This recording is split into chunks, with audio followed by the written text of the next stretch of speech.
All right. Podcast on the road. I love it. Yeah. All righty. Episode 13. Yeah. We've reached the Taylor Swift number. Baker's dozen. Lucky number 13. Yeah. Something to do with horses too, right? Horse racing or something like that? Is there a horse? Something about horses? I don't know. I'm a Kentucky Derby viewer. That's about as far into horse racing as I get. Yeah. All right. Last night, I know you play the New York Times games. Do you do strands? Yeah. What is strands? Obviously I don't. I don't know. That was So you turned me onto that app because I had been doing Wordle for the since like Wordle 40 or something like that. I was an early adopter of Wordle.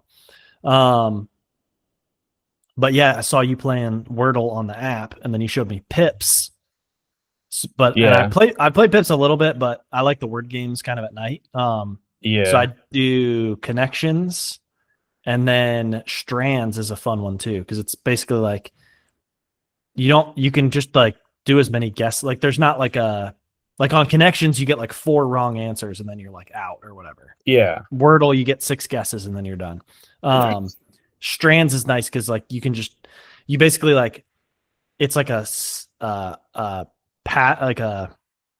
a little matrix of letters. Okay. And every letter on there forms some kind of word, but they're all kind of just it's like a crazy crossword kind of thing. But you can get hints by creating other words that aren't the word. So you'll find words within the words and stuff. Anyways, last night it was the clue was horsing around, and it was all equestrian stuff. So anyways, Speaking of horse racing, that was a long roundabout thing. Anyways, okay. Are you ready? I think I might have tried it before. I was just looking at it. All right. No, I don't. Maybe I didn't. Maybe I did the other. Do you do Connections? There's another word searching one. What? Do you do Connections? Yeah, I do Connections. Okay. That's one of my favorites now. Yeah, it's sometimes I'm like, really? We're stretching there. Yeah, and then sometimes what irritates me is you're like, okay, it's gotta be, ends with a color. Yeah. And then none of those things go together. And you're just like, okay, I'm out of guesses, guys. Yeah. I think 2 nights ago it was there was MIA, JFK, DEN, and one other one. I was like, oh, it's for sure airport code. Yeah, LAX. Yeah, I was like, oh, it's airport. I was like, oh, we got the airports, and then and it was not even one away. It was no, you're on the wrong track, buddy. Yeah. and then I forgot that Oliver Stone movies was what the category was. Yeah. I knew Platoon and JFK, but I didn't know. I couldn't remember. I didn't know Nixon was a movie. I didn't know Nixon. I've heard of Frost Nixon, but I hadn't heard of Nixon. So I hadn't heard of Nixon getting a biopic. Yeah. So same. Yeah, I blew my 2-day streak on that one. Ooh. Connections is harder to get a good long streak going because of this stupid. It's words that end in the sound of a car screeching. It's what? What? What are you talking? How was I supposed to get that? Starts with homonyms for goat. Yeah. It's okay. Homonyms for goat. All right. Well, speaking of trivia and knowing stuff, it is time for the Trivial Pursuit question of the week. I grabbed the box, and Amy saw me grabbing the box. She was like, "Are you guys playing Trivial Pursuit?" I was like, "Oh yeah." Yep. Well, it started a couple weeks ago. At least one question, which proves she doesn't listen to the podcast. Okay. What category would you like? Let's see. Let's do arts and entertainment. Arts and entertainment. Okay, we're gonna go pink. What actor wearing a wig and big shoes found his interview cut short after showing David Letterman how high he could kick?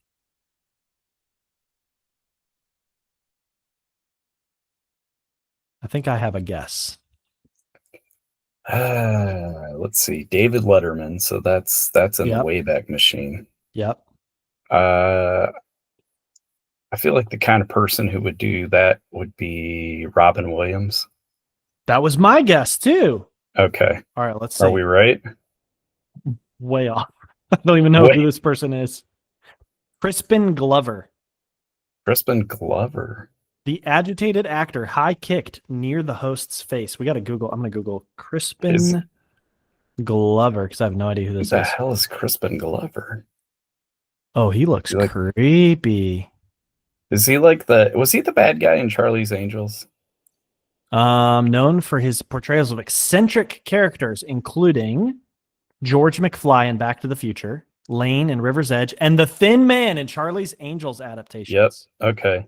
Well done. Wow. You get points put back on the board for for obscure Crispin Glover references. Yeah. What a name, Crispin Glover. People also search for Leah Thompson, Dennis Hopper, Bruce Glover, and Christopher Lloyd.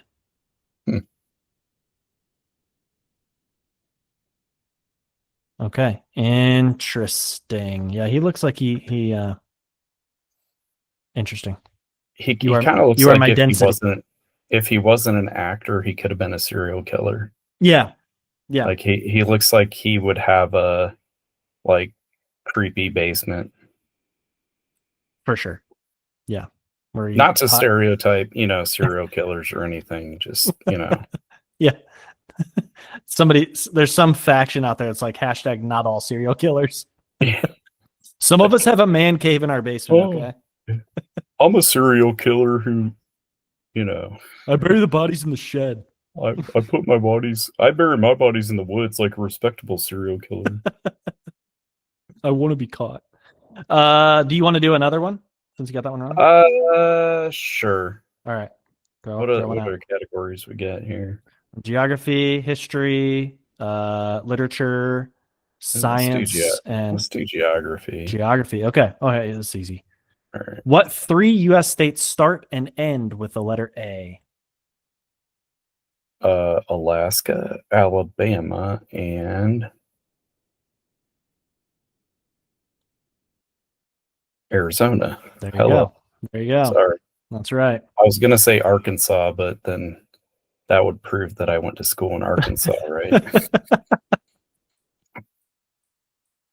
Yeah. Yep. Dang. All right. I was trying to look and see if there were any other. Oh, here we go. This is related to sports. So, in what sport is the dohyo the center of the action? BOHYO. I do not know this one. Is it sumo wrestling? How the fuck did you get that? Is it right? Is. Yeah, that's right. Okay. It's the ring.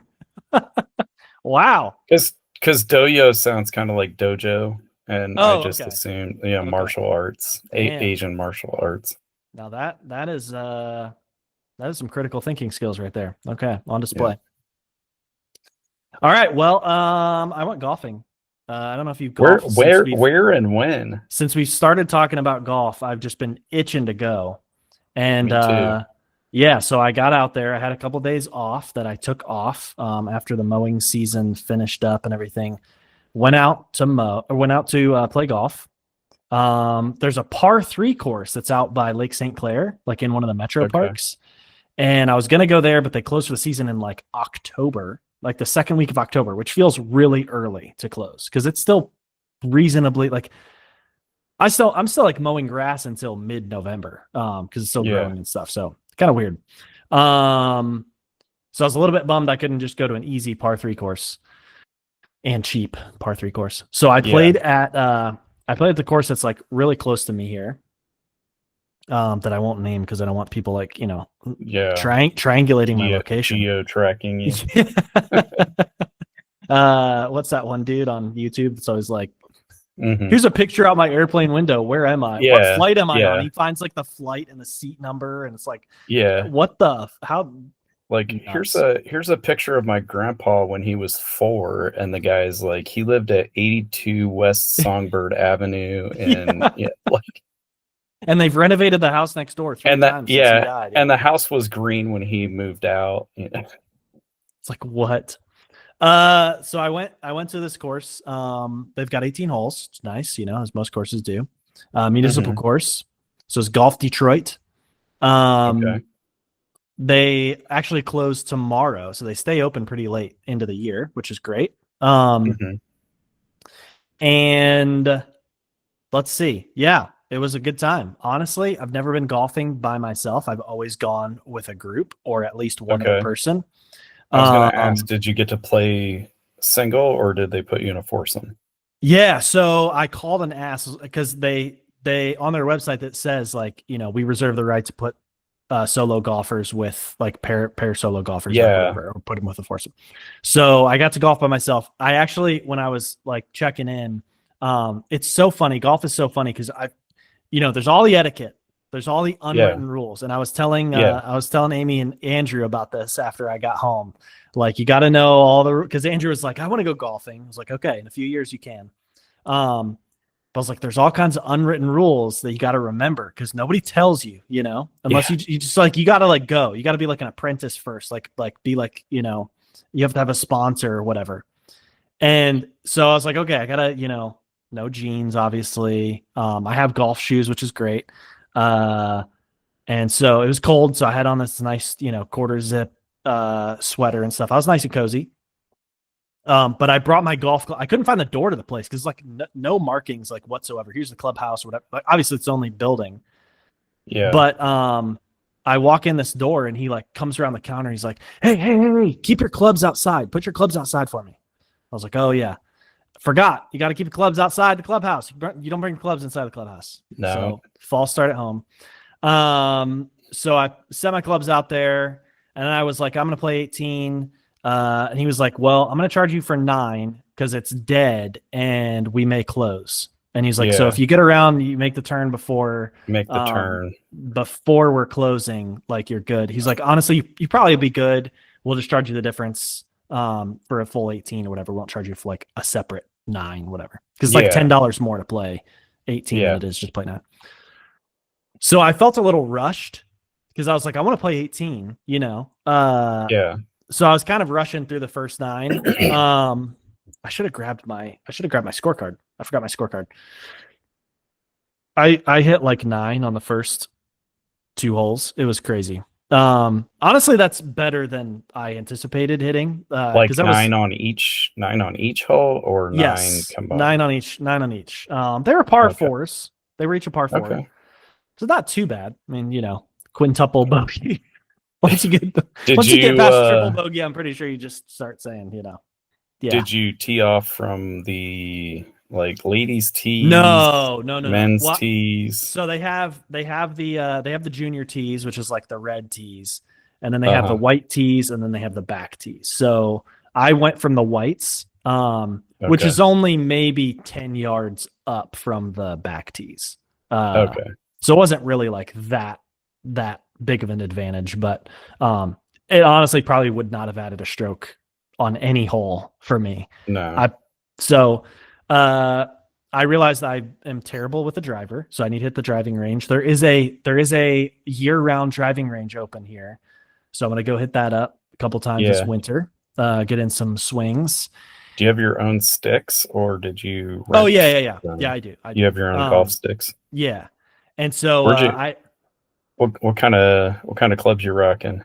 I honestly do not know. Somebody gave them to me. Okay. I do not know. I've had them for many years. I have to get all new. Yeah. Clubs. Yeah. So yeah. I'm really glad I do not have to either rent or have to go buy clubs because that's obviously a major expense. Yeah. In addition to paying your green fees, whatever. Yeah. So I steadily improved throughout the day, which was nice. Especially once I got to the back 9, I was like, okay, I can just kind of like breathe and settle in and just enjoy my time out here. I only lost 3 balls, which is pretty good. That's and I found 1 ball. So it was like net -2, really. -2. Okay. Yeah. So you're -2 golf balls. Yeah. Okay. So I was going through and I was trying to figure out on the scorecard, I was trying to figure out like what does handicap mean like on the scorecard? Because I kind of knew generally what handicap would mean like as a golfer, what your handicap is. Mm-hmm. But then I was like, this doesn't make any sense. So I went out to lunch afterwards, finished up, went out to lunch. The back nine, like I didn't hit over 6 on any hole, which is nice. That's good. Most of them I was like 5 or 6 strokes. So, pretty decent, honestly. And I don't think I lost any balls on the back nine. So that was good. I encountered one goose, which is always fun on a golf course. I had to chase one goose off. Okay. Did you walk or ride? Oh, I'm driving a cart. There's no chance I'm ever walking a golf course. Like, no. I'm not a purist. I'm not one of those. I also have a vintage bag that is like incredibly difficult to carry. Weighs 20 pounds on its own. Yeah. And it doesn't have like a stand, the kick stand or anything like that. So you gotta like lay it all the way down. And I don't have a caddy, obviously. So, it's nice to drive the golf cart. So did you figure out your handicap? Yeah. So I go out to lunch and I'm like, all right, when I go out to lunch, I'm gonna figure out what the handicap is and all this stuff. So I'm Googling handicap.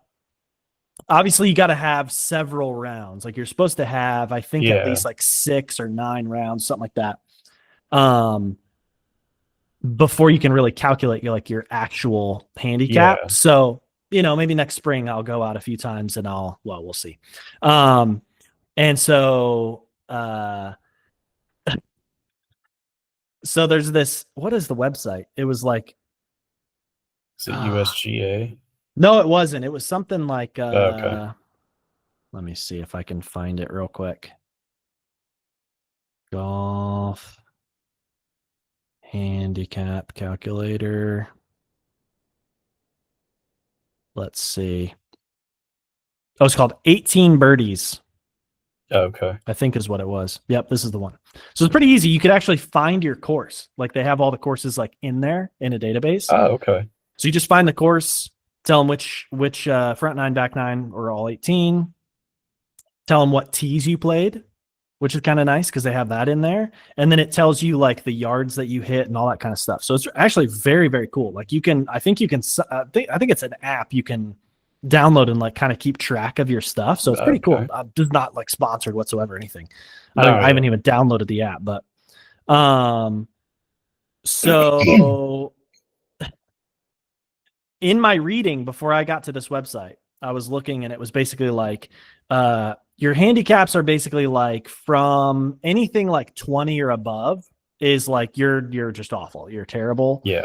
10 to 20 is like you're average. You play golf, but you're not like anything special. You average have a lot American of work to do. weekend golfer. Yeah.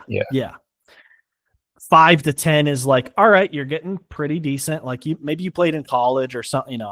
Probably not even that. You didn't even play in college. You played like You play 4 days a week. Yeah. You're committed to the sport, but you're not a pro. And then anything like under 5 or like a negative handicap is like once you get a negative handicap, you're like a pro basically. So just take a stab at what my handicap might have been just on one round of golf. Are you like a 30? It was 50. 50. That was my original guess, and I was like, I don't even know if it goes that high. I was cracking up, and 50. I was like, dude, I shot a 63 on the front 9. It was like a par 35 on the So does a 50 handicap mean like if you were to go out and play against like Rory McIlroy, like he would start with 50 strokes? And I'm pretty sure, yeah. Is that how it would work? Or like, I get to take 50 or you get to shave 50 scores. off your it's basically score. what it is. Yeah. Okay. And so and when I was looking because I've never used it because I never played enough, So yeah, I've never played enough golf to really make it matter. And anytime I've played like competitive, quote unquote competitive, it was in a little tournament friendly tournament with like college friends. Yeah. And it was best ball. So you'd play as a foursome and it was best ball. So everybody would tee off. And then You'd whoever hit take the best farthest, you ball, take best that ball, one. best ball. Yeah.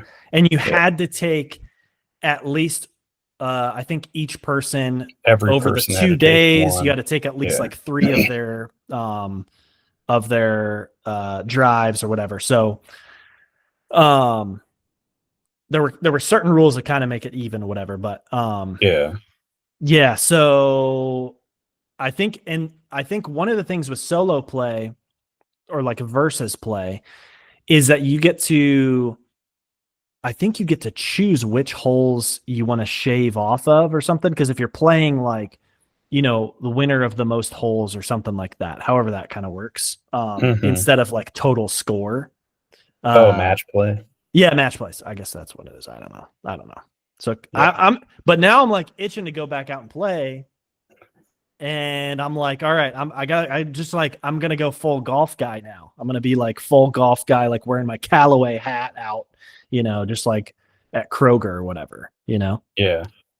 Like I'm thinking about behind my garage, I've got this space. You've seen it, like a 6 foot put a net up there. Yeah, put a net up, get some, I'm not gonna do AstroTurf. I'm gonna grow like some nice fescue back there. Do it up with the sand, like really, like I've got the real mower, so I can go like get it real fine and stuff like that, So I might just go full. Just your whole backyard's just going to turn into a pitching, pitching and putting practice area. Yes, I'm really considering it. So we'll see how much of the backyard I can take over. But it was a lot of fun. I very much encourage everybody to get out, play some golf. It's a lot of fun. Look like an idiot. It was really funny teeing off on the first hole because my first swing, I did not even make contact with the ball. I was like, all right. Yeah. And then I was like, all right, let me take a couple practice swings.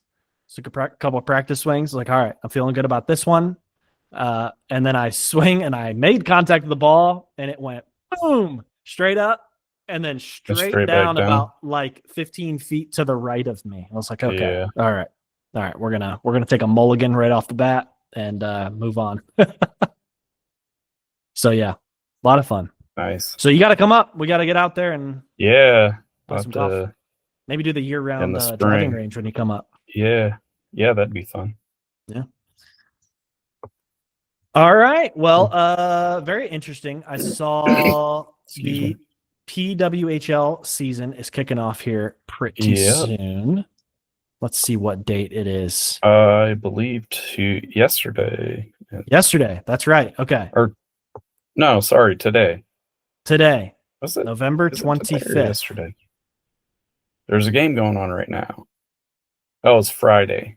Friday. This upcoming Friday? Wow. We should have known. This past Friday. No, this past Friday. Schedule. Yes. Friday, November 21st.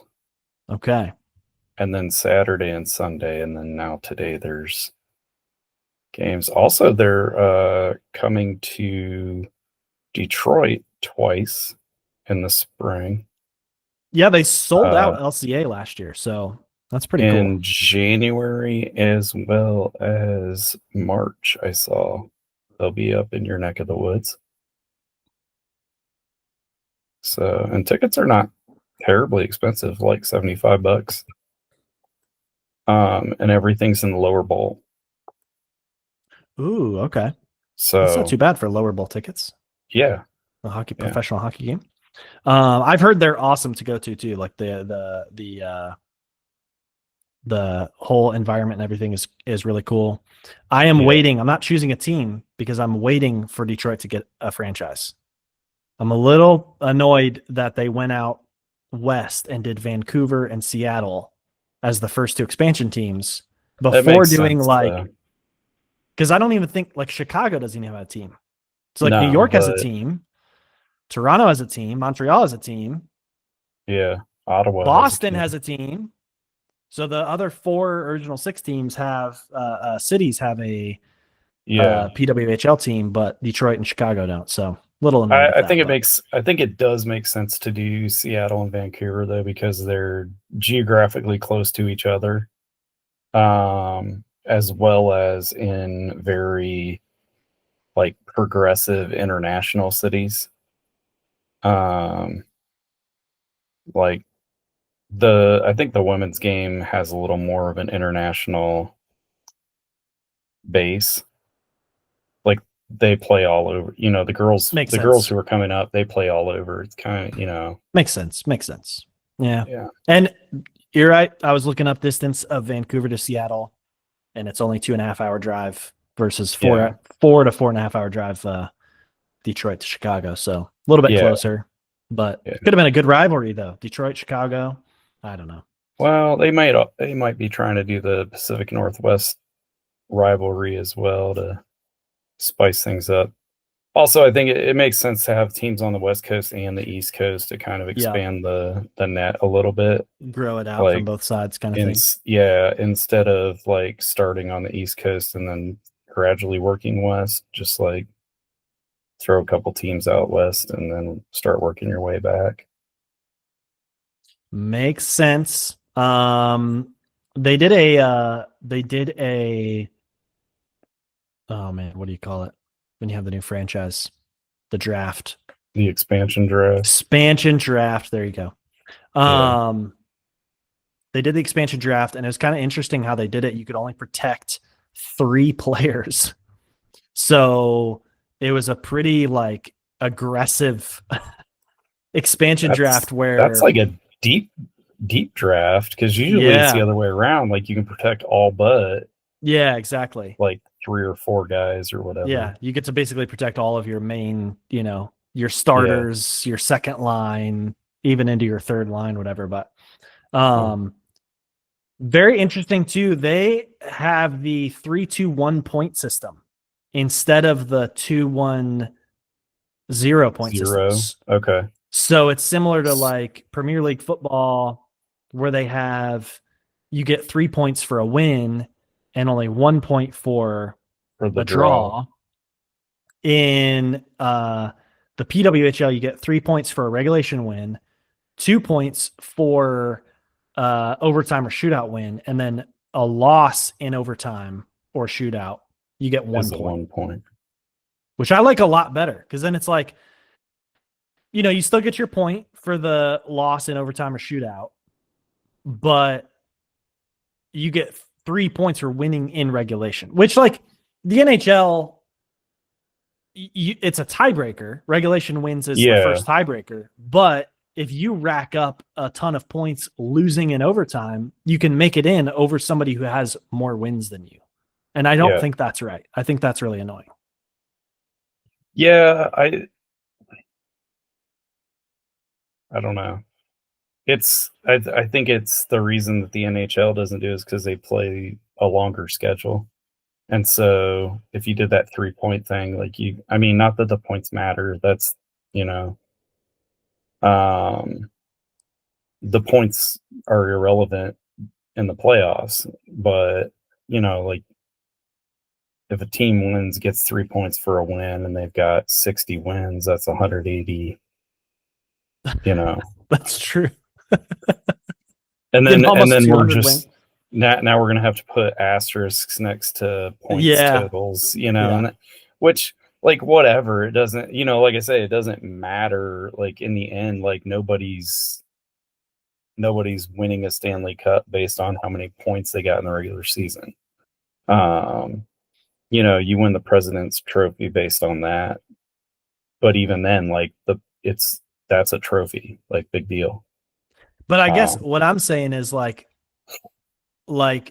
if you're a team like the Red Wings who are on the bubble every year, and you're fighting for that 8th spot, that second wildcard spot.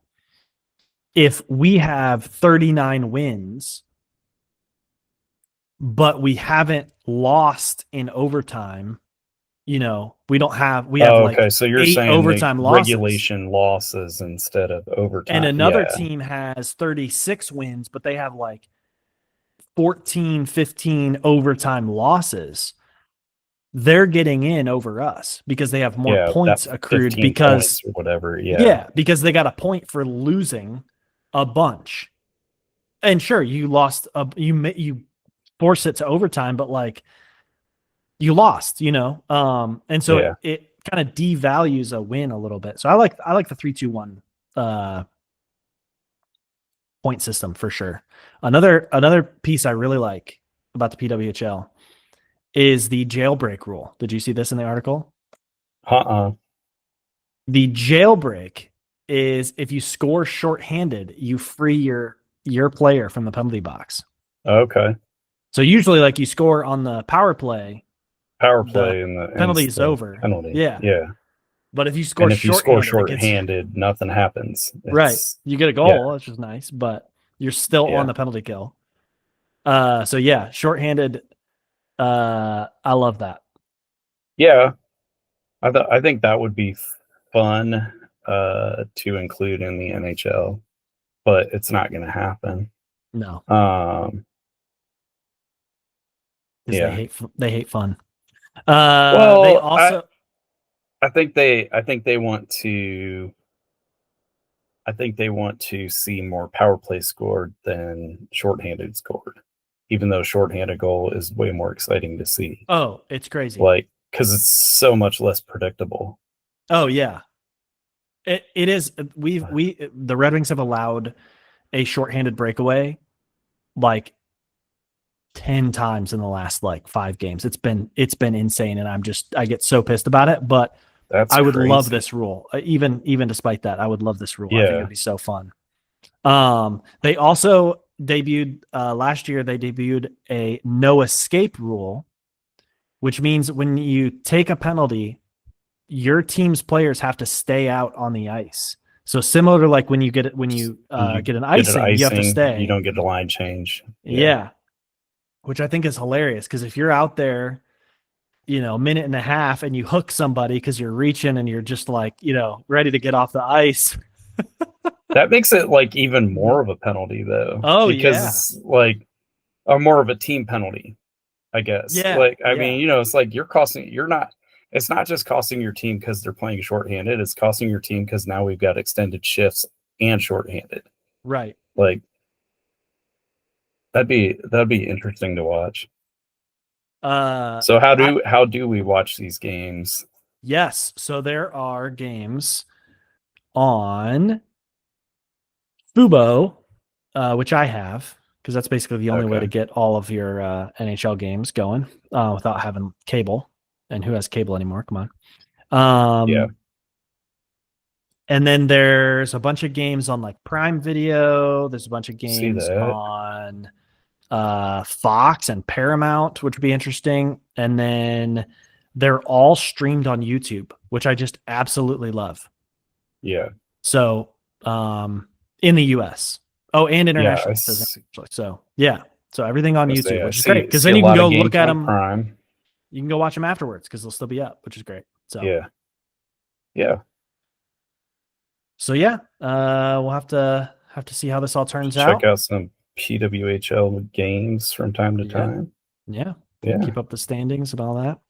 It's good hockey. Honestly, it's very good hockey. And then they've got the Winter Olympics coming up and everything, so it'll be a lot of yeah. So the Vancouver team is called the Golden Eyes. yes. And I was like, what is this? What is the Golden Eye? It's like a duck, I guess, that's native to the area. It's a duck. It's a kind of duck. It's a kind of duck. I had to look it up. So it is, let me see if I can share my screen. I'm not sure if I can. Oh, I can't share that screen. Hold on. Common goldeneye is what it's called. Oh, it's called the common goldeneye. Yeah. I like that. Okay, let's see here. Share that tab. Okay. Ooh, I'm in the winter range. So this is what it looks like. I just noticed the source on that is eBay. On this picture, that's you can buy one. I guess you can buy a painting of one. Oh, okay. Yeah. Okay. Can't buy so yeah, I didn't know if it was like a reference to like a James Bond film from the 90s. Right. Uh, The video game. I was like, what? Or yeah, the classic N64 video game. Yeah. Yeah, so I had to look it up. I'm like, oh, it's a duck. That's kind of interesting. What's the Seattle team name? Because I saw it They before. are I think it's related to the Kraken, right? they are the, oh man, I just saw it too. The Torrent. The Torrent. I like that. And I don't know if that's a reference to like rushing water or to a streaming, like a BitTorrent, you know? Yeah. That's Or what does I it have saw. a dual meaning, you know? That's what I saw, because now their arena, they're calling something like the Pirate Bay or something like that. I forget what it was, but that was pretty funny. That's like the nickname. Yeah. It's not the official name, obviously, but no, the official name is Climate Pledge. Right, yeah. Arena. Yeah, because they're playing in the same arena as the Kraken. Yeah. Good use of space for sure. Yeah. Yeah, so it'll be interesting to watch. And then it'll be cool to see the Winter Olympics, women's hockey, see all these pros go and play there, as well as the NHLers and everything. So it'll be cool. Yeah. All right. It's time for everybody's favorite segment. Yes. People being stupid. It's just like become the main. It's become the main event, really. Yeah, the main segment of every show. Yeah. All right. Let's see. First up, FBI fugitive, ex-Olympic snowboarder faces new charges, including ordering murder of witness. I saw this and I was like, what? Did I read that? Like, I had to read that like 3 times. Like, what? Ex-Olympic snowboarder is an FBI fugitive who faces new charges, including ordering the murder of a witness. So I don't know. Have you read this article? Yeah, well, I read another news source about it. So the interesting thing to me is he's Canadian. Which, like, ordering a murder is not very Canadian of him. No, that was the most surprising piece of it. I was like, wait, what? Yeah, I was like Canadian, shocked. Yeah. I was shocked to find out. I was like, he's Canadian, and he's their murder rate was like 0. He's this international drug trafficking like dude. Yeah, and apparently now he's holing up in Mexico under the patronage of the cartel, one of the cartels down there. The story that I read too said that it said 15, like about 15 years ago, I think it was like 2010, 2011, somewhere in there. He was arrested for cocaine trafficking in LA, and he served like 3 years or 4 years on a sentence there. And he was like, I made a mistake and I don't even need the money because I guess his parents own a ski resort up in Canada. So he's like he doesn't even, he's like, I don't know what I was doing. I just basically, needed excitement, I guess, or whatever, right. I'm sorry, I learned my lesson. And now here he is, like, ordering hits and evading law enforcement. Like, they said his nickname is El Jefe, which means the boss. Which means he's like pretty high up, like you gotta be at least middle management to be called El Jefe in the cartel, Yeah, this article says Wedding is alleged to have served as Canada's primary distributor of cocaine and collaborated with the powerful Sinaloa cartel in Mexico, according to U.S. Attorney General Pam Bondi. Which, yeah, dude, yeah, I read that they said that he was like, Canada's #1 coke dealer. Like, what? How do you go from Olympic snowboarding? I mean, snow. I guess that's the common theme, right? Yeah. Wow.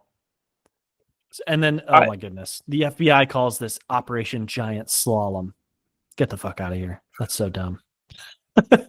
Like, you guys are just goofing off. Come on, guys. He's on the FBI Well, 10, yeah, 10 he's on top the 10 most FBI wanted top list. 10 list. Yeah. Yeah. And he finished like 20 something in the Olympics. So it's like, I mean, at least he's good at something, right? True. That's true. Like, You got to find but your true passion, and go how, after it.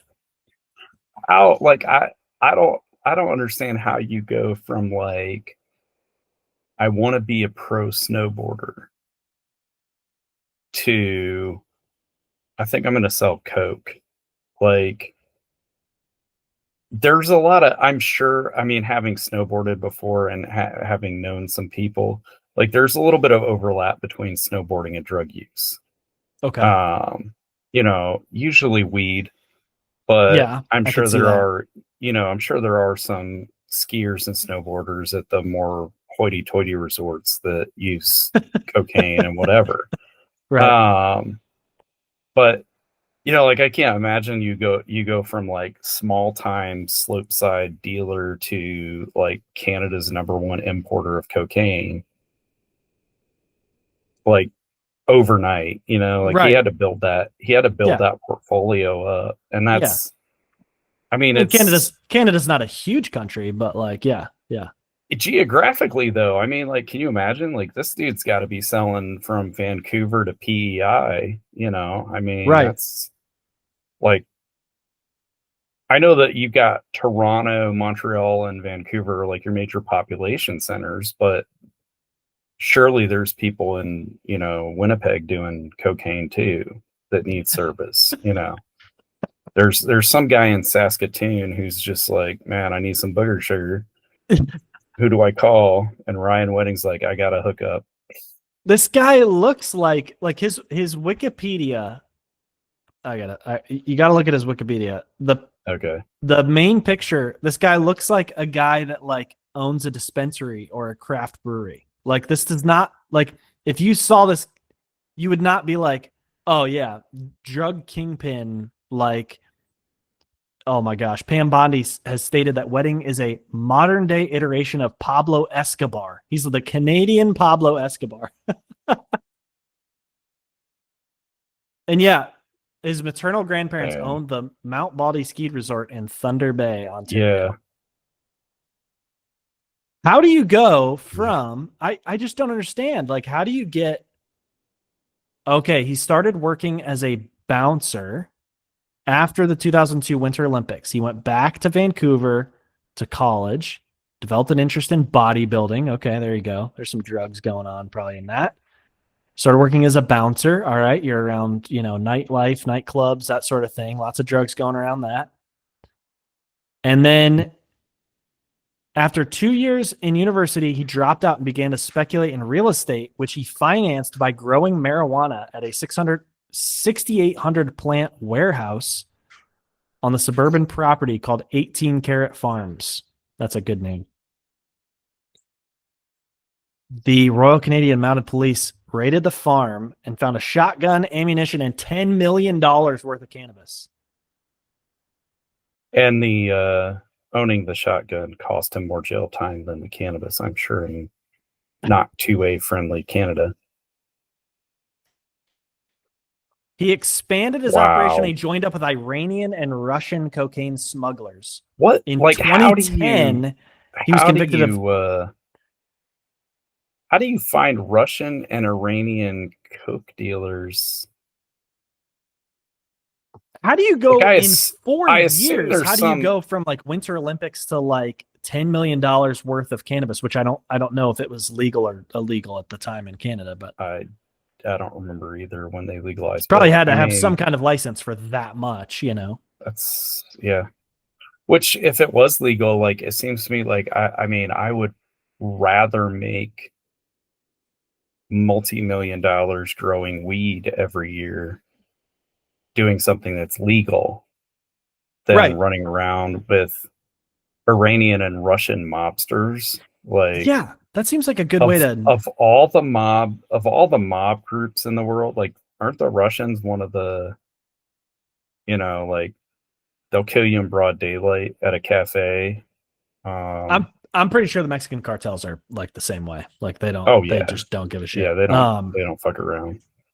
Sinaloa cartel. That's crazy. Okay, so here's what I just thought of. In on 6 March 2025, Wedding was added to the FBI 10 most wanted fugitives list, replacing Alexis Flores. Imagine dropping off of the top 10 most like, are you mad or are you not mad? Like, are you like, all right, yes, now I'm off the radar? Or are you I don't like, know. fuck, like I did a lot for that. Off. I earned that spot. Who is Alexis Flores? Oh, I don't feel like this guy should be dropped from the list. Yeah. No. Alexis Flores, rape and murder of a 5-year-old in Philadelphia. Yeah, let's put this guy back on the list. Yeah, let's put him on number 1 on the list. Let's get the cocaine guy. Wow. I mean, this guy deserves to be on the list, unless he's already arrested or something. No, I don't think he is. Anyway. Wow. All right. That's stupidity. Okay. Okay. I don't want to go any deeper into the FBI top 10 most wanted list after that one. All right. Well, yeah. Interesting. I wonder why the FBI what's with the FBI if he's like running Canadian cocaine stuff. What's the FBI want to do with him? Or is it just like because I think because he probably ran it through the US. Oh, okay. Okay. Yeah, that would make sense. Yeah. All right. Well, now we got, going after the drug cartels in the South and the North. Yeah. What is the next one here? Okay. Well, speaking of Russians, the Russian dog. I got the. I did not read this one at all. I just saw the headline. I watched the video. Here comes the video. Okay, you're gonna share the screen. Yes, I will. I will share the screen. Okay. Yeah. So we're bringing the attack dog onto the ice to drop the puck, as first responder night. That's very typical. Hey, he drops the puck. Yay, good dog. Right. And then I don't know why she's even wearing the helmet in the first place, but then she takes it off. And now here he goes to put his glove back. Ah, good doggy. Yeah. Wrong move, man. Wow. And then so then she has to like wrestle the and it's like teeth are embedded in the glove, so that's not I don't think he's getting that glove back. I mean, at least his hand wasn't all the way in there. Yeah. I was gonna say, because that like you'd have enough padding on the top probably, but on the bottom it's like on just the bottom, like a very thin leather or whatever. Yeah. But also so when I read about it before I watched the video, it said something about like bit another player in the abdomen, but I didn't see a video of that.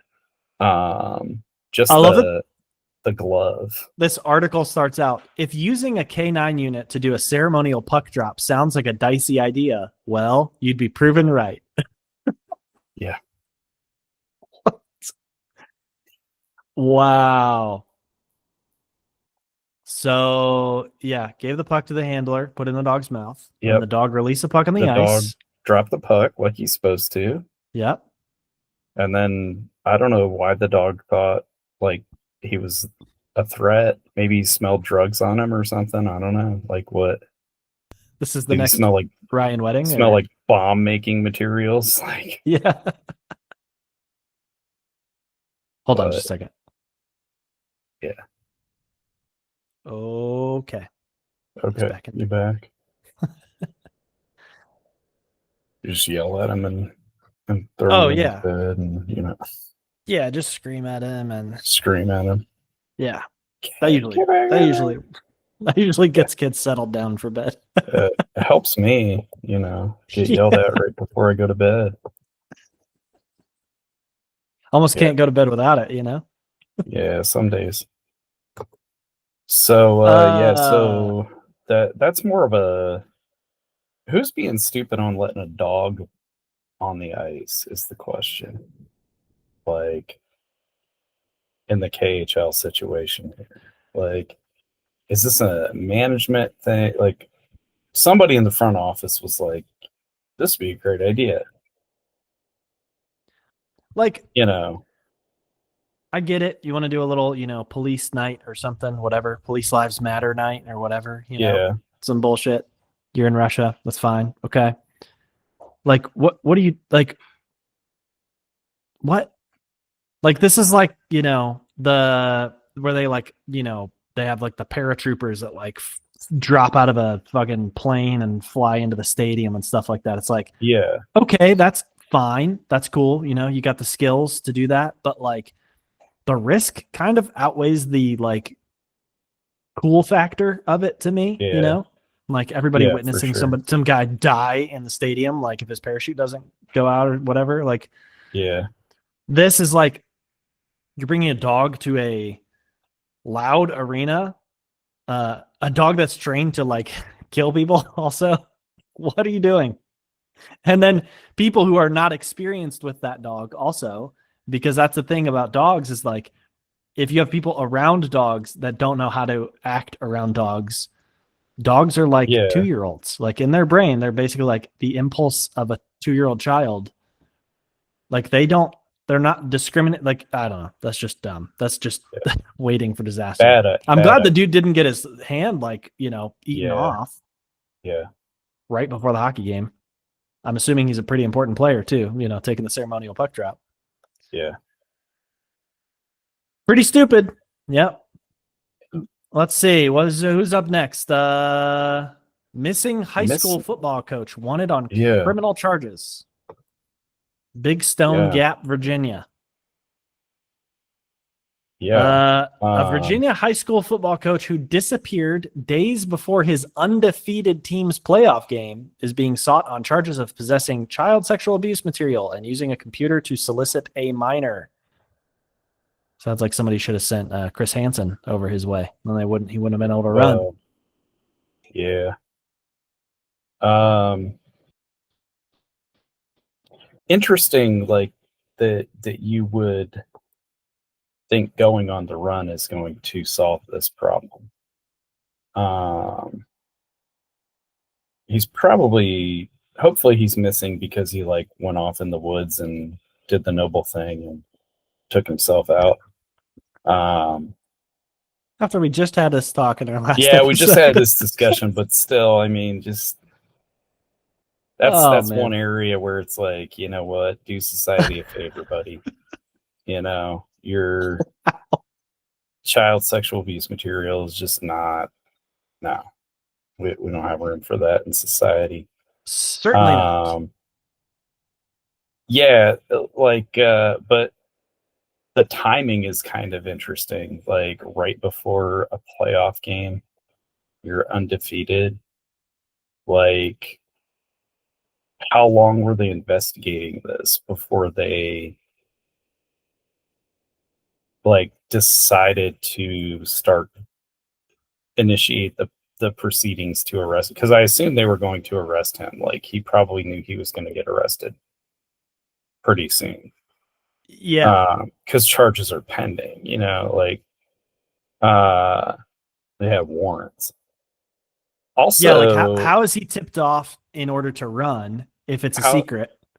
That and then if it's also not a secret, why is he still allowed to be coaching a high school football team if he's like that was my next alleged to be a child question is like he's allegedly in possession of child sexual abuse material and soliciting a minor, and he's working with minors. Like,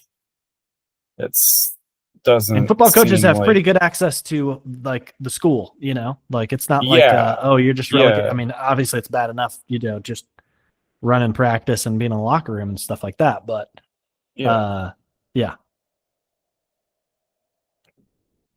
this isn't just people doing dumb things. This is like people doing this is a little worse. We should now we have to have an old new segment of like people being incorrigible things. Like, well, I don't know. Interesting. Hopefully they find him and he gets prosecuted. But if not, hopefully they find him and he's dead, because I love that there's no room for that kind of stuff. I love that these kinds of articles always go, it's like, meanwhile, back at the football field, because this is important. And it's like WCYB reported that senior running back Keith Chandler said, "We talked in the huddle and we said, listen, boys, we're going to have to handle adversity here. We stick together as brothers here and we should come out with the victory." Like, you're not using this as motivation. What are you doing? You never know. This is adversity. We got adversity. Your coach is a pervert. Like, what are you doing? Okay. Yeah. Anyways, maybe that's the people being stupid of that one. All right. The next one's yours. The next one's all you. So let's see this. This is hilarious. This is all me. So Everton played yesterday afternoon. Quite the little match here. Make sure the audio is off so we don't get copyright stricken. Okay, so Everton are playing Man U in at Old Trafford, and Seamus Coleman got his first start in a year and a half, whatever. It's been a while, so he's starting in the back four because Branthwaite's injured again, or still injured. So he had just come off. The defense is getting resorted, and this happens on a little breakaway. Okay, nice. Now watch this right there. Did you catch that? I did not. Okay, so Idrissa Gueye is right here. Ghana Gueye is right here. Okay, Michael Keane is right here. Okay, Idrissa Gueye gets the ball. Yeah. And he's going to attempt, or sorry, this is Keane right here. So he attempted to pass it to Keane. And Keane just kind of let it sit there in space. So right here, this is Michael Keane. He's going, he's looking at the ball. I don't know, why did he not go for the ball? And he just turns and stands there and watches Bruno Fernandes take a shot, right? Okay. So temporarily, just fell asleep there or something. Whatever, right? So then this is the live, this is what they were showing live. And then all of a sudden they're and now Ghana's being shown the red card, and it's for what? Because you don't even know what happened, right? So then they have to go find the footage on the replay. But Keane's waving him off, telling him, get the fuck out of here. You just got booked, mate. Just get off the pitch. Keane's acting like it's not his problem. Right. So they eventually coming over hugging him straight up. So trying to co-regulate. Pickford does a great job, and Jai does a great job trying to get him kind of off the pitch. So then they find the closer up angle. They're in each other's faces. And then right there, wow, Gay slapped him in the face. Wow, dude. And then got booked. And Keane is standing there telling him, think, you gotta keep your head in the game, mate. Think. The guy who just gave up a wide open shot is telling the teammate who's wait, whose side are you on here? I'm on the side of the guy. You're what? I'm on Ghana's side. No, he's absolutely right. He slapped his teammate on the pitch. He should have. Keane should have been. He should have struck him harder because Keane made a boneheaded play, man. He stood there and watched the ball fall to Fernandez's feet and watched him take a shot. Didn't do anything. Worthy. Yeah, it is. Yeah, it is. Because this isn't the first time Keane's made mistakes like this. Wow. So it's just to me, though, it looks like the ball doesn't even go to him. It looks like it was spinning somehow and kind of curved away from him. But it was in his area. He could have gotten. He didn't make any attempt at it. For he sure. Didn't make any attempt. Yeah. He just kind of stood there. Went pylon mode.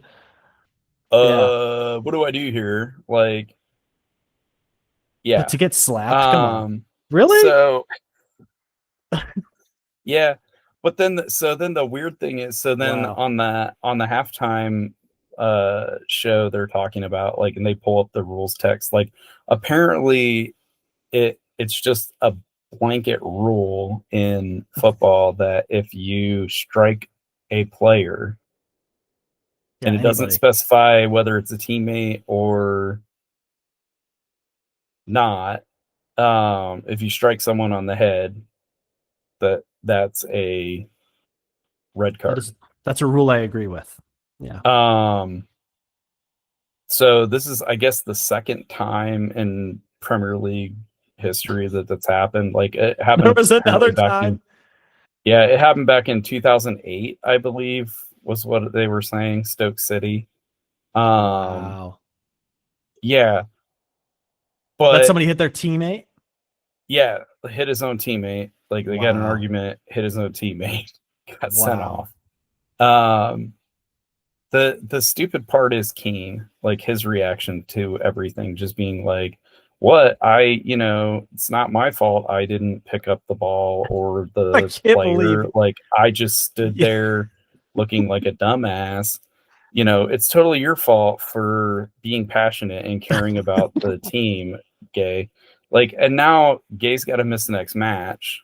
Yes, because he hit his teammate. He should be kicked off the team. You don't hit your teammate. You don't hit your teammate.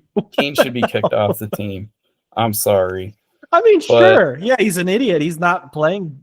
That was obviously a boneheaded, like, non-play, but Yeah. you can't hit your teammate. It had to have been the most awkward halftime. Wow. Though. Like, ever. Imagine you're going back in the locker room at the half and you're like, this guy's like cleared out his locker. So yeah, he's like cleared out Keane's locker. He's like, fuck you, man. No red card for this. Kieran Dewsbury Hall scored from the outside of the box, from just outside the box, 29 minutes in, and Everton held on to win. So nice. all's well that ends well. But wow. Yeah. I think, to me, like, what was the funniest part about it was, as a fan watching the telecast, because you're like, what I showed you was that was from the actual telecast.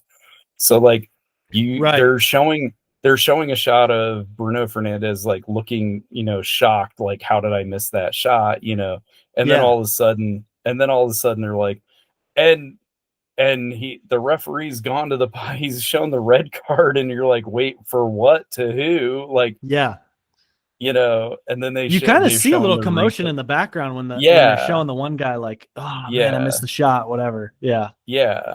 But wow. Yeah, so it was a very confusing moment at first. I'm like, who's getting booked and for what? And then they show it, and I'm like, well, Keane shouldn't have been arguing on that. Like, Keane was totally in the wrong there, and Ghana had the right to get up in his face and yell at him. You don't hit your own teammate. My first experience, but Keane pushed him first. Like, Keane did shove him. Like, you can see that. Okay. Replays that show, like, better. Oh, okay. All right. Keane did, like, shove him away, and then Idrissa got back up in his face and then slapped him. Okay. But still, I mean, it's, like we tell the kids, the second person's always going to get caught. That's right. That's right. And you don't get your hit back, but that's right. Yeah. Wow. That is crazy. My very first experience in organized sports, team sports, because I was on a bowling league. I guess that would be organized sport. Is 8th grade basketball. We talked about the Crusaders last week. Yeah, at the Christian school. Yeah, played basketball. The very first practice, the opening practice of the season, 2 dads who were supposed to be coaching the team got in a fight, and literally were like physically, like, nobody threw. I don't think anybody threw like a full on punch, but they were like pushing and shoving each other. It was like.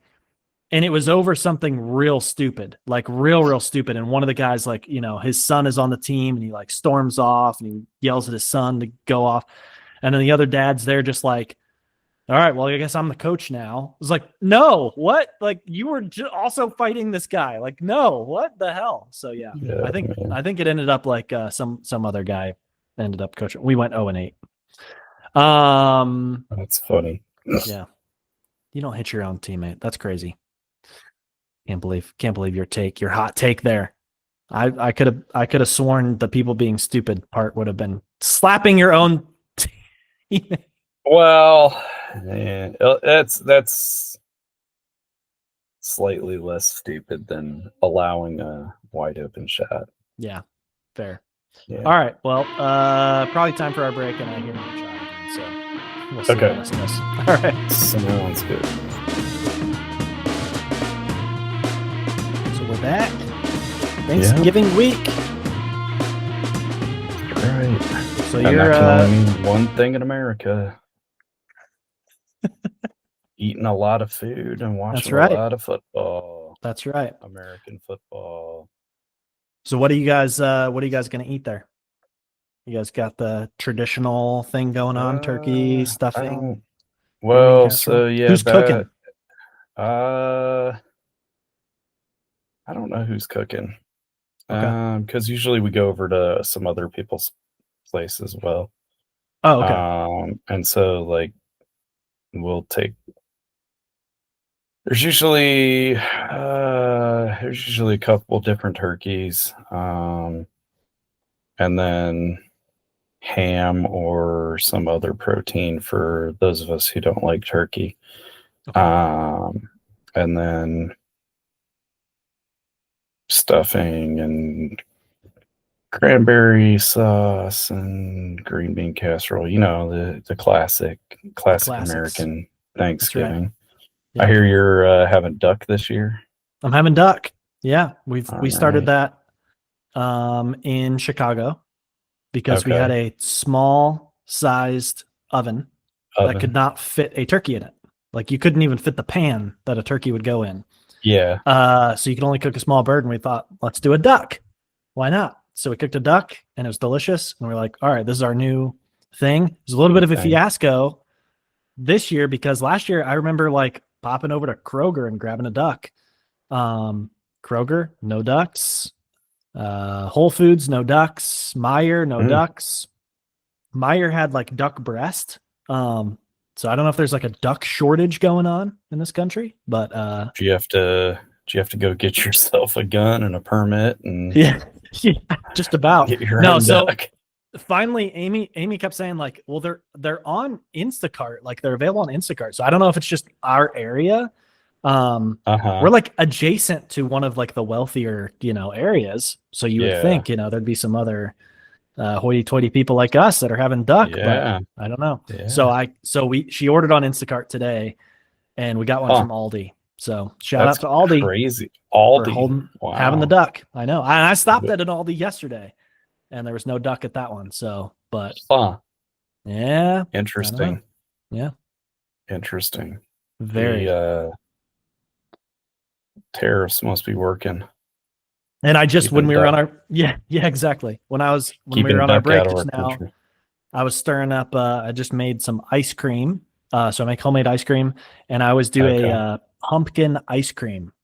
So I know you're not a huge pumpkin spice guy, but I'm all into the pumpkin spice this time of year. It's PSLs all day every day for me. Yep, I do it.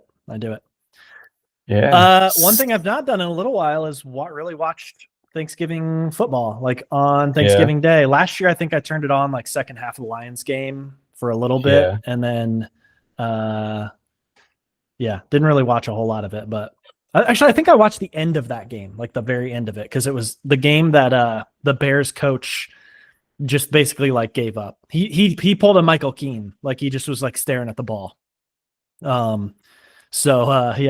Somebody should have slept.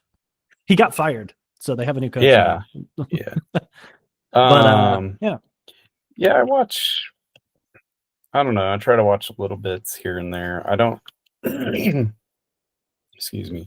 I don't like that they've like added a game, and so it's like now it's like an all day thing, like basically noon to whatever. It just makes it, I don't know, like we've talked about before, the oversaturation of the NFL is just kind of whatever.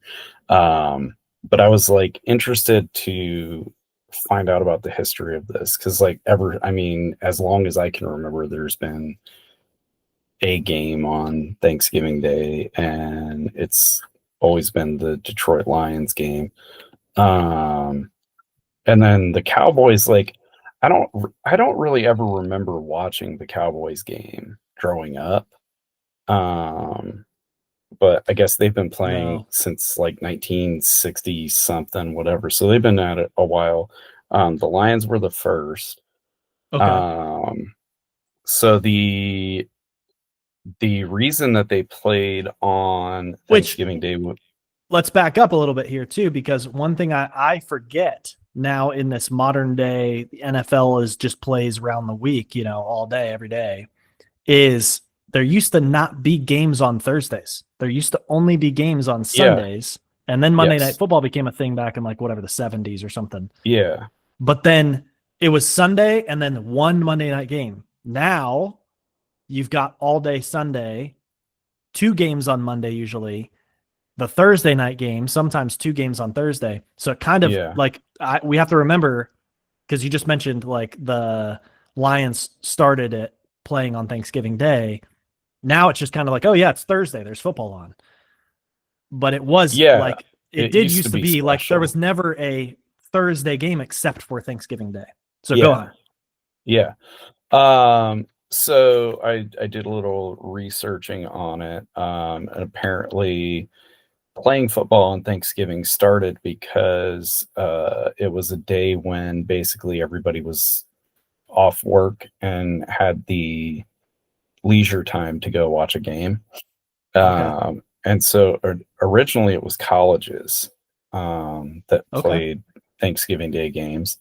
The University of Michigan played some Thanksgiving Day games for about a 20-year stretch in the late 1800s, I think is what it said on the Wikipedia. 18. That's crazy. When it's still probably called like rugby football. Let's see, dating back to the 1890s-ish. Yeah. And then a few NFL teams kind of experimented here and there with playing on Thanksgiving Day. And then the Lions did it as a gimmick to get people to go to Lions games. That's the quote from the Wikipedia article about it. Yeah, makes sense. And so if you know anything about the Lions except the last like 3 years, you know they need a gimmick to get people to go. They needed a gimmick. So they were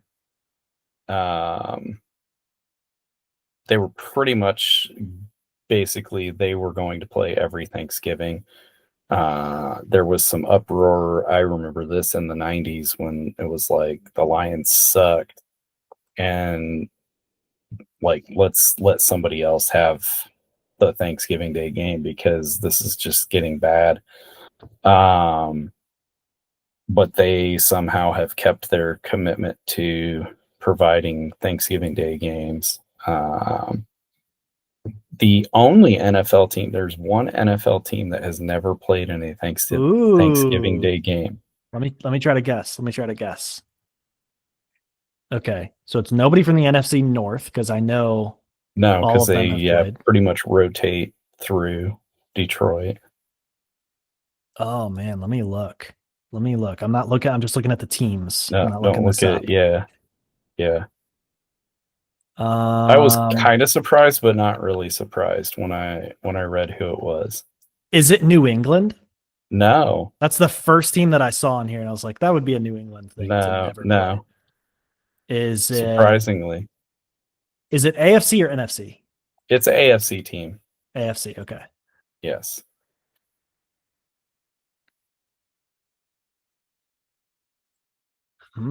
This is kind of a challenge. Like, okay, AFC South. I'll give you the division.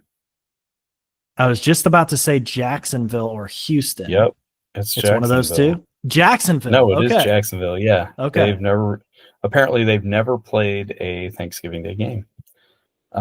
Interesting. Yeah, Carolina And has every other played. team has played. Every other team has played. Carolina, the expansion franchise that came in at the same time Jacksonville, has played one. They're 1-0 on Thanksgiving Day. The Lions' Wow. all-time win percentage on Thanksgiving Day is not very good. They played 85 games, and they Well, have of course it wouldn't be. they played 85 games, and they have a 459 win percentage. That's better than I thought. That's better than With that's pretty close to two 500. ties thrown in there. Okay, that's pretty good. The New York Football Giants have 3 ties all time on Thanksgiving Day, which is the record for 3 ties. ties. Wow. Yeah. All-time wins leader is the Lions, though. They've won 38 of the games, and Dallas has won 34 of their games. But Okay. Dallas has a 34-22-1 record. Okay. So they're 605 win percentage. So 4 wins behind what they've played like 40 less games. Yeah. 20 something, 30 less. Yeah. 30. Wow. 28 fewer games. Yeah. Wow. So, but yeah, originally I guess it was a college thing. And then also like a lot of high school football, like state football championships were held around the Thanksgiving time. Okay. Oh yeah, because that's kind of a thing here, I think. Isn't it like the morning time usually they play the state high school football playoffs or like championships or whatever, and then they play the Lions game, I think. Yeah, right? I don't know, because I don't keep up with that much high school football.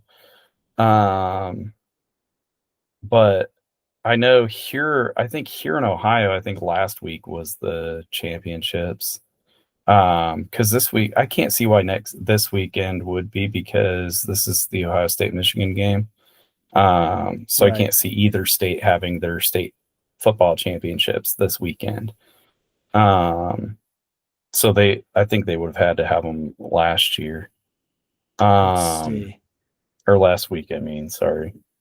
No, yeah, finals. Division 1, Sunday at 7 p.m. at Ford Field here. Really? This Sunday? Yeah. Yeah. Detroit Cass Tech versus Detroit Catholic Central. Okay. It's Division 1. So interesting. Huh. Yeah, so Sunday. So it's basically Thursday's the Lions, Saturday is Michigan Ohio State. Sunday is Sunday state high school playoff. State high school championships. Wow. Interesting. But yeah, then it like kind of morphed into, this is also college rivalry week.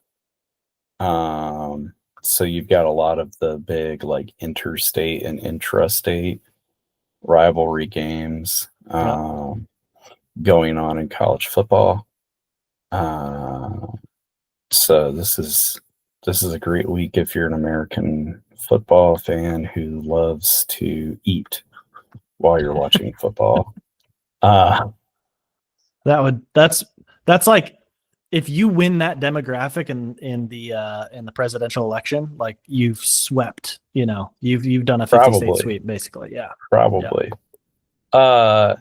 So the other interesting thing that I discovered in researching this was that there was apparently a controversy surrounding Thanksgiving during 1939 and 1940. Okay. Where U.S. President Franklin Roosevelt moved the holiday from the last Thursday in November to the 4th Thursday in November. Okay, because he didn't want it to fall on the 5th Thursday or something? Well, the last day of the month? He thought it would be better for the Christmas shopping season to give the shopkeepers an extra week, basically, of sales. Hey. So he kind of did it for capitalistic reasons. Old Rosie helping out the old small business owners, the old shopkeepers. All right. it actually ended up not working out that way. And there was a little bit of a divide in America. And so that year, 1939, there were two Thanksgivings celebrated. There was one Thanksgiving celebrated on the fourth Thursday, and they called that one Democrat Thanksgiving. And then the Republicans celebrated on the last Thursday of November, and they called that Republican Thanksgiving. Wow. Yeah, I didn't realize that. And the Okay, the you know what I just Republicans the you know what I Republicans just saw? issue was that a president was making a decree as if he were Hitler. Ooh, wow. We can't have dictators in America. Yeah, you can't Am I change. right, Republicans? Yeah, yeah. Well, I Googled this 1939 Thanksgiving. The Yeah. first link is a Wikipedia article called Franksgiving. Franksgiving, yep. And from now on, I honestly might call it Franksgiving. Franksgiving. Happy Franksgiving. Oh man. But then that kind of never mind. I'm not gonna. What? Go ahead. Say it. Kind of sounds like you're making fun of people who can't say if they Franksgiving? say Franks Nah. Franksgiving. Franksgiving. Yeah. Nah. Yes. So he Franklin Roosevelt messed up the day of Thanksgiving. Now I'm You gonna almost said start it, calling it Franksgiving. Franksgiving. Hell yeah. Interestingly, Spread it I already. didn't realize that George Washington was the first president to actually proclaim a Thanksgiving holiday. Did he really? Clear I thought back it was. yes. I thought He it was didn't. Lincoln. I thought this was like a Lincoln thing. No, so Lincoln made it in November. But George Washington declared a day of thanks to be celebrated in he proclaimed a Thanksgiving in December 1777. Okay. And then he called for a hold on. He made the proclamation, created the first Thanksgiving Day on October 3rd, 1789 was when he made it. And then he recommended and assigned the Thursday in November, Thursday, the 26th of November, to be Thanksgiving Day. Okay. Did not know that. Really, I didn't either. I did know that like the Pilgrims had nothing to do with Thanksgiving. Like the other kind of fascinating thing to me about Thanksgiving is like it's become tied up in the American mythology of like who we are as a people. Yeah. Because like we don't have good godly white people who take land from we don't have a culture, because is that what you mean? Like, yeah. But it's like so the mythology of America of this like they came from across the ocean to the land that God had destined for them, and when they got here they gave thanks, and it's like no they didn't. Yeah. Like, the very first thing they did when they got here was like set up rules and laws oppressing women and brutalizing natives and also going, oh shit, none of our seeds will grow. Saying, why can't we get this to grow? Maybe we shouldn't have brutalized the natives so that they could help us figure our shit out. Yeah. Yeah. American history is fascinating when you start to actually like learn about it from a non-white European colonizer perspective. So I've been reading a book called An Indigenous People's History of the United States. I was just about to say, I think you mentioned that like one of our first episodes. You mentioned that. Yeah, and it's it gets into a lot of that kind of like the American mythology of like who we are as a nation, how we were founded as a nation. Yeah. Which is long fascinated me from a perspective of like the way that you're taught it in school, especially on the East Coast and in the Midwest, is like the founding fathers arrived on the Atlantic coast, and then they set up America, and then they just gradually, worked their way west. Right. And it's like, no, it's more complicated than that, because you had Yeah. like the Spanish colonizing the Southwest and like southern parts of the United States, and you had largely indigenous populations in most of the plain states and Northwest Territory. Well, the Northwest, not the Northwest Territory that was Ohio, Michigan, Right. Indiana, Illinois, and Right. Wisconsin. But yeah, it's interesting, like the mythology of that, and how we've just kind of passed these stories down. And it's also like, if you think about even the timing of all that stuff, like Jamestown, 1609, that's like 170 years before the American Revolution. Like, yeah, you're talking about a very long period of quote unquote pre-colonial kind of thing. Like, and it's like almost as long. You mentioned like our founding fathers arrived at the East Coast and just set up America or whatever, threw off our British chains of whatever. And also, like, there's a new Ken Burns documentary coming out. I watched a little trailer on that. Yeah. And they're like, one of the things in the trailer was like, their purpose wasn't even necessarily like an independent nation state. It was like, let's get back to like not having the taxes that you just imposed on us, king, they wanted representation. Like, that was all they wanted. Right. And they basically said, if you're not going to give us representation, like, fine, we'll start our own country. Yeah. Yeah, we're doing, so right now my kids are doing research to write little biographies of people who were involved in the American Revolution. Oh, fun. So they're doing research, and a lot of them are like, they're into it. Most of them are into it. I have a couple of them like, I can't find anything about this guy. Like, you can't find anything about George Washington, the first president of the United States. Yeah. You could probably find more about this guy than any other frozen guy. river to kill British people on Christmas. You can't find anything about that guy. Did you say that to your fourth graders? I did. I said he rowed a boat across a frozen river on Christmas to destroy British fort.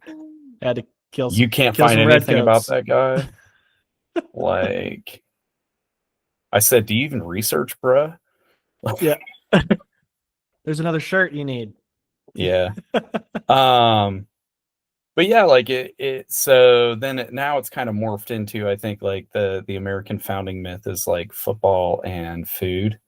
So like it will be interesting in another like 100, 150, 200 years to see like what Thanksgiving turns into, to see. Yeah, I won't be around for that, but me neither, but George Washington out playing for University of Michigan against Ohio State and thanking the Pilgrims or something. Yeah. Eating turkeys. I don't know. But wow. Yeah. I always wondered why the Lions played on Thanksgiving, and now I know. Like, it was just a gimmick. Just to sell some tickets. Yeah. Yep. It all comes back to capitalism. Basically, that's the one thread through the entire history of Thanksgiving is just, capital. Well, yeah, because the original colonists were here for riches. Freedom to worship the god of gold. All right. Well, interesting. Well, happy Thanksgiving, everybody. Yeah. Enjoy your whatever you eat. Yeah. Especially if you're going to somebody else's house and they're cooking. That's always nice. Yeah.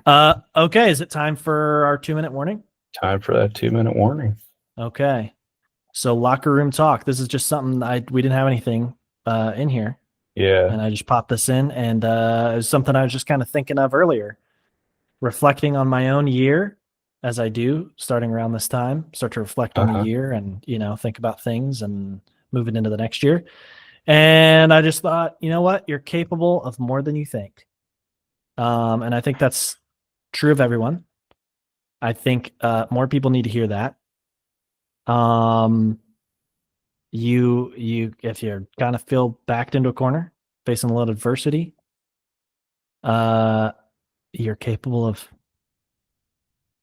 figuring things out, getting some help if you need it. But I also think it goes into like just human resilience in general, because I think like a lot of us, I know at least for me, I think about like, raising my kid, and we were jokingly saying like, yell at him to get him back in bed or whatever.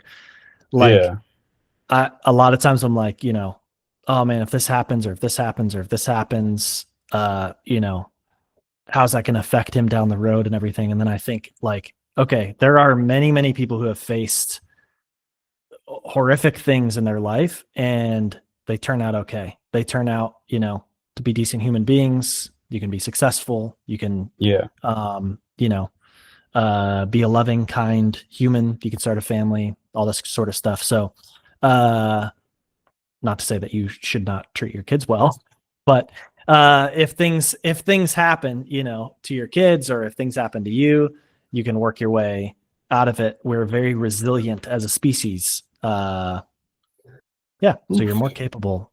You're capable of more than you think. Yeah, I agree. Yeah. Anything more on that? No. All right. I think, I think it goes back to, we've talked about this before, but don't be afraid to try. You might surprise yourself. So yeah, for sure. For sure. Do you have a Mr. M's life lesson, or are you off? Because I know you're off. Man, you're off, Mr. M. We're off. We're off this week. I'm off the clock for a week.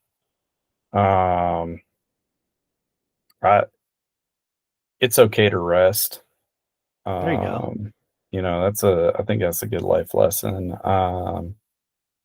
We were talking about the mythology of America, and I think that's part of our like current mythology is like the hustle and grind. Like glamorizing the pre-union America where everybody worked 90 hours a week for $20 a year. And, it's just, you're better off taking a break and resting and not have it burn out. So, as he yawns. It's because I slept in today. Hell yeah. Did not sleep in on Monday. I woke up at like 5:30 on Monday. It's like, I don't have to be up. Why am I up? But my brain was like, nah, dude, we're doing this. It's Monday. Gotta go see the kids. So, but yeah, don't be afraid to rest.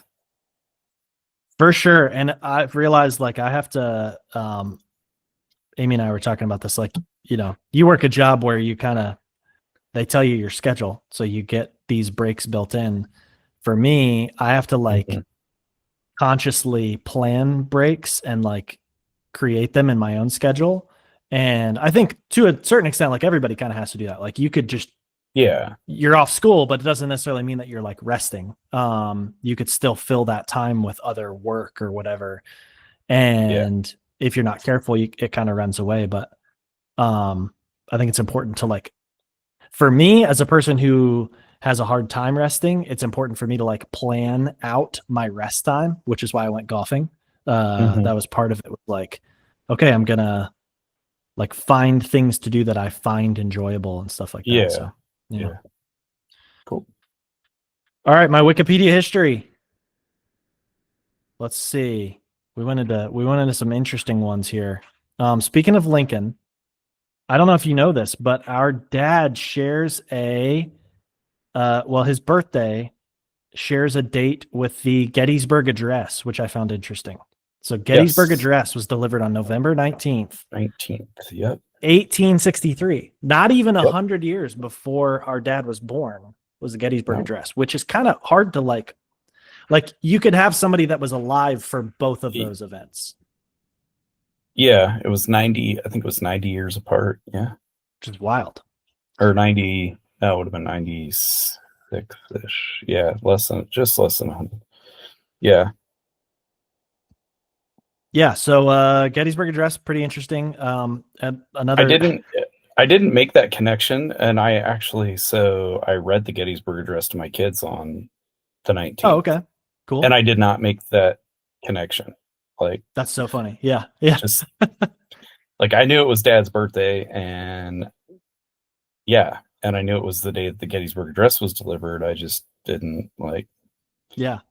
I think because of the distance between the two, the time, like between the two events, you just don't like. Sometimes you think like there's no way those two things are, shared a date, whatever. Yeah. Yeah. Like, it'd be funny to look at like what happened on the day that Neil Armstrong took the first steps on the moon, like 100 years before that, to see like, where we as a society advanced as a species, advanced in just a mere 100 years. Yeah. Because even that, like the Wright brothers took their first flight in 1902, right? Let's see. I thought it was 03. So let's see. Or 03 at Kitty Hawk. Wright brothers first flight. No, it was 03. You're right. December 17th, 1903. Yeah. So they take their first flight, and then we're putting a man on the moon within 60 years. Right. Imagine being born in like 1870 and you're like, or like 1880 and you're like 23 years old when the first plane is flown. Yeah. And then you're like 80 something watching a guy step on the moon. It's like that. You would not even be able to comprehend that. That's nuts. Yeah. And now I think we take we take leaps like that for granted. Like, I mean, you remember like cell phones first came out in the like 70s and 80s. Yeah. And now it's like if the phone doesn't fold in half and have 3 screens and 16 cameras and an AI processor that will make your day so much better, it's like, do you even have a phone? Right. And that leap has only been, 60 years in the making. But we've kind of seen it. Yeah. Because the first cell phones, that's even hard to like. Kind of came out. Yeah. The first cell phones kind of came out in the late 70s, early 80s. I keep having to remind myself that the 70s were not like 20 years ago. They're 50 years ago. Yeah. Yeah. So speaking Gettysburg Address. Yeah. So then, of course, I'm reading through the Gettysburg Address, and it starts off 4 score, and so I click on score because it was highlighted. So I was like, interesting. I want to see this, and it just took me to 20, the number. So that there's a Wikipedia article about like every number, which is awesome. Yeah. So if you're ever really bored, you can just read about numbers and the different unique characteristics of certain numbers, which some have really interesting ones. Did it tell you why 20 is called a score? No, that's why I clicked on it, because I wanted to know, but it just went to 20 and I scrolled through that, and it, you know what? I'm going to Google it now. One day Abraham Lincoln was just like, we need a fancy word for 20. Yeah. Okay, let's see. The term origin and counting, the term score comes from the Old Norse word score, meaning notch or incision. Okay. The notch system. People would use notches on a stick to keep tally of items. One common way is make a notch for every 20 items. So it's Old Norse. Oh, okay. I think. All right. Interesting. So there you go. Okay. Let's see what else we got. So, okay. So I'm reading about the Gettysburg Address. And there's a whole section in that article about where Abraham Lincoln drew inspiration from for his like particular style of oration. And of course, like one source is the Bible, another source is like some of Shakespeare, another source was some of like the more ancient political writers, philosophical writers, whatever. One of his inspirations apparently was also Lajos Kasuf, which I have no idea if I'm pronouncing that anywhere remotely correct. Let me click on it and see if there's a pronunciation thing. Lajos Kashut, probably. Okay, that's probably it. Lajos Kashut. A Hungarian. Okay. A Hungarian nobleman, lawyer, journalist, politician, statesman, and governor-president of the Kingdom of Hungary during the Revolution of 1848-1849. So then, of course, I went down this rabbit trail of the Hungarian Revolution of 1848, of which this guy led it. This dude was like, so he was a Hungarian lawyer, really skilled at oration and like organizing people and stuff like that. Kind of led this movement, and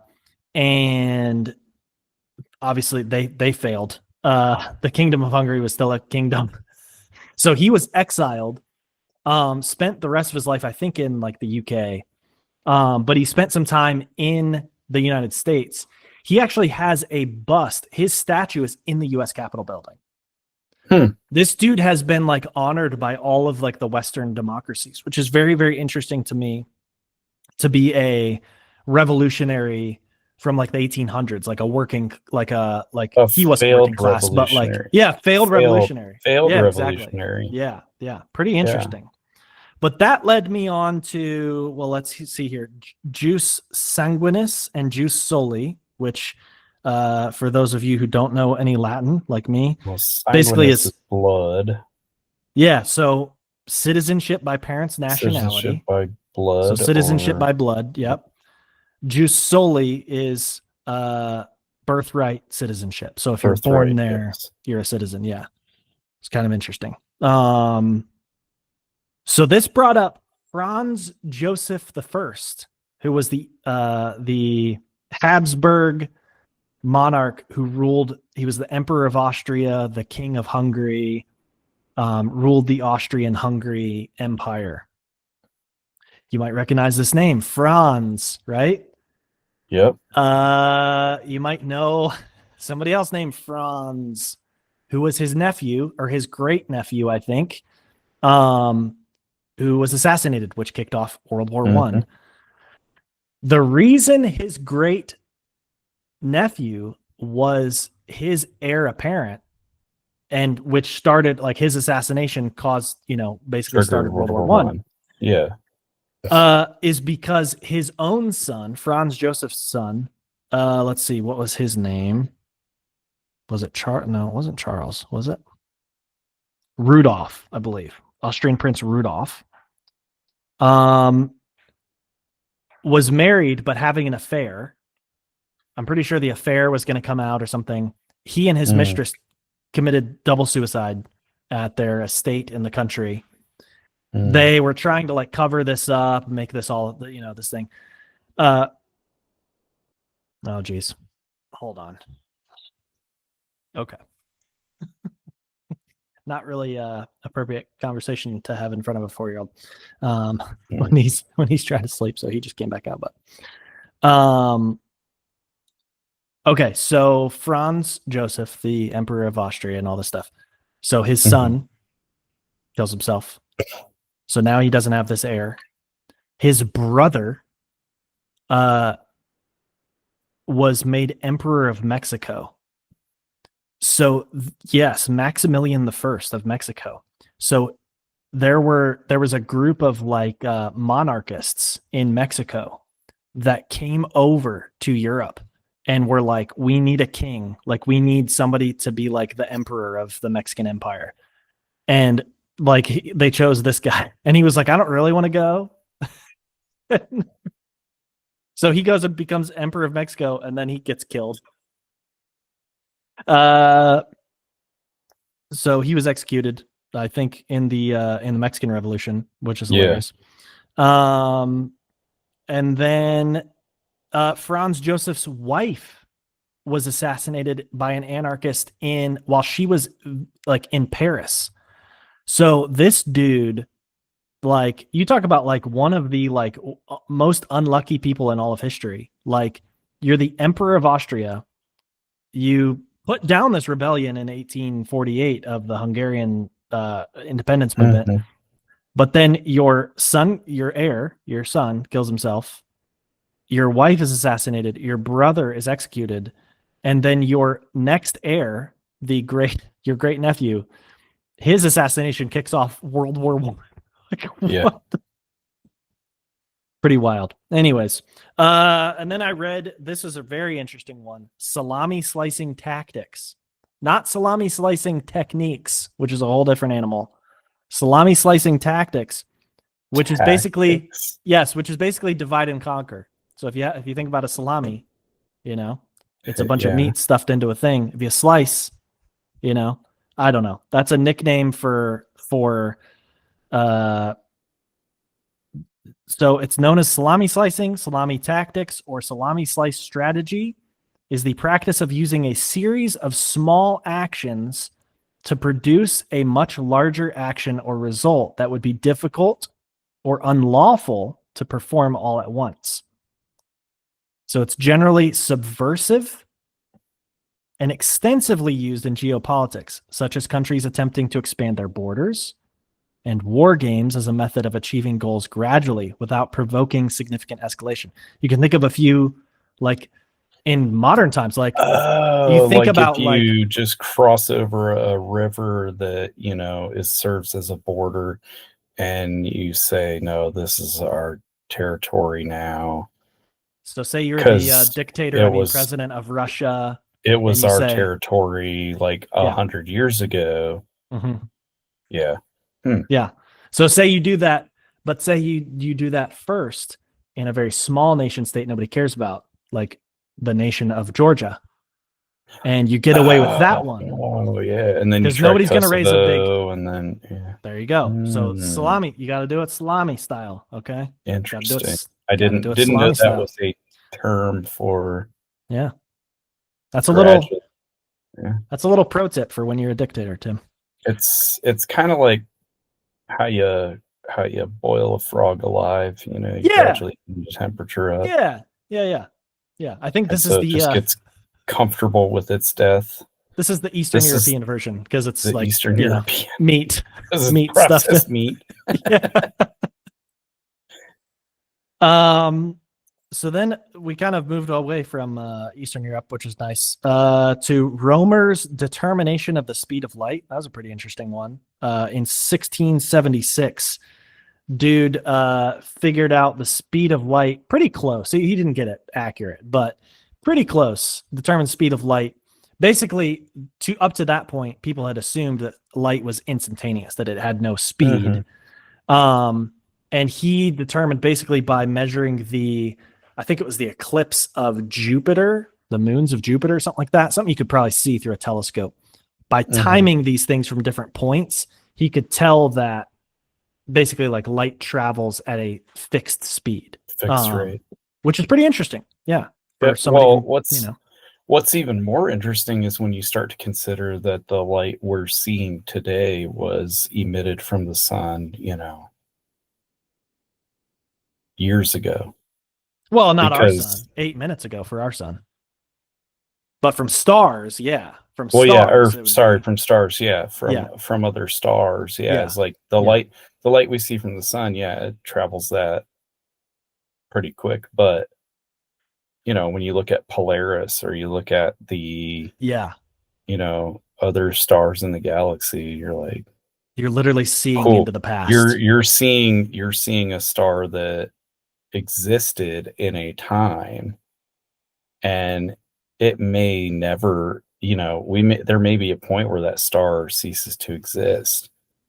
That star could have already ceased to exist, and we wouldn't know it because the light is still Blows my slowly mind. dying. Crazy. Yeah, it It is is. crazy. It's crazy Like, to think that like if you get a powerful enough telescope to see far enough, you can see like basically the beginning of the universe.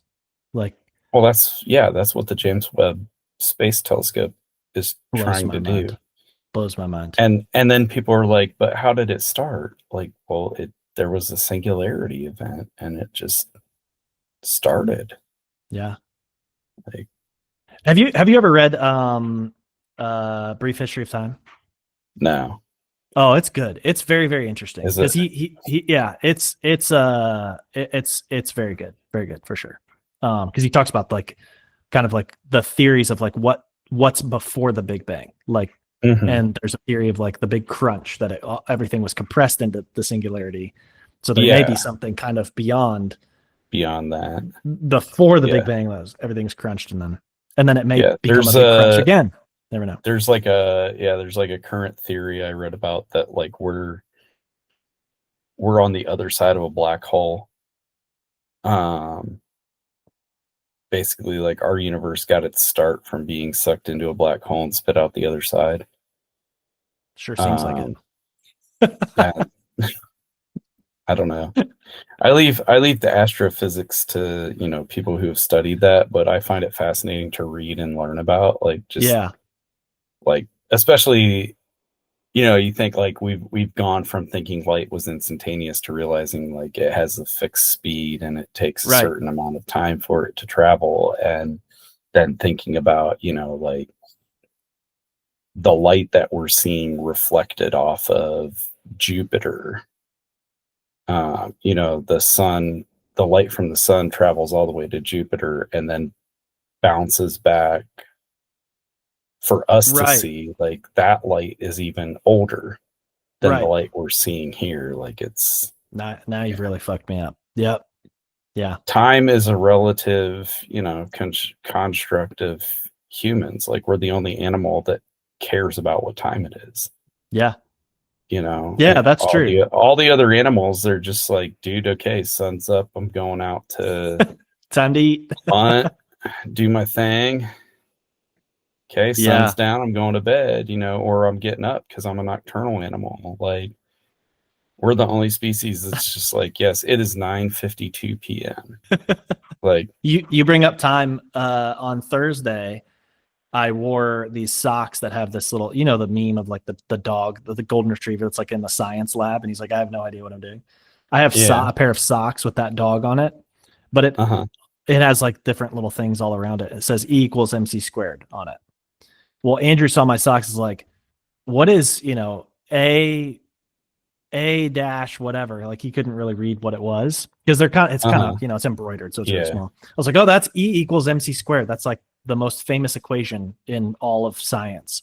He's like, theory of relativity. I was like, yeah, let's we'll watch some YouTube videos about it. So then we were watching like these YouTube videos about theory of relativity and how Einstein basically said, no, it's not like you don't have space and time on sort of separate axes. You have space-time, like space and time are interlocked, coexistent. Like, which is great. It's like that's hard to but the comprehend. time and space that we're in is the only one that we know, right? But there could be infinite space times because it's relative to where you are on the continuum. Like there's other times at this space, but there's other spaces at this time. Spaces at this time, yeah. But there's other space times also. What? Yeah. Everyone listening is like, just if you got questions about that, meal like coma, like what? Flip over to Neil deGrasse Tyson Star Talk. Exactly. He'll explain it all for you. Exactly. The other articles wrapping up this week here. So I did read about the Plymouth colony. I don't know how I got there necessarily. It was probably in like a featured article or something. But in between Romer's determination of the speed of light and Plymouth colony was Judas Maccabeus. So, I don't know why. The Jewish priest that the Maccabean revolt. Yeah. The basically 70s, the 80s. start of Hanukkah, you know. Yeah, the history of Hanukkah. Yeah, so that's pretty interesting. And then I got onto Squanto, who was one of the indigenous people who he was part of he was part of one tribe, and the tribe, he ended up like getting like captured and like enslaved, went over like to England or somewhere over in Europe, ended up back in the pre-United States and helped like the Pilgrims kind of be helped like be like a liaison between the Pilgrims who had settled at Plymouth and the Wampanoags who were in that area, because he could kind of speak. He spoke enough, like he spoke a separate language, but like it was part of the Algonquin like language family, so he understood enough. And because he had been enslaved, he learned English, I think, or something like that. I don't know. It was kind of crazy. So I've heard that name before, Squanto, but I didn't know like who he was or whatever. So it's a pretty interesting story, for sure. Oh yeah, he was kidnapped by Franciscan friars. So there you go. Catholic Church never heard that story. The Franciscan friars captured an indigenous person, and seems to be pretty much the history of the Western United States. And then I started looking up. I was like, you know what? I'm gonna look up the mayors of Detroit. I want to know like the history of we just had a mayoral election, so we elected a new mayor. I don't live in the city of Detroit, but mayor of Detroit obviously has a big impact on. I live like the region, like it's 3 blocks away from the city of Detroit.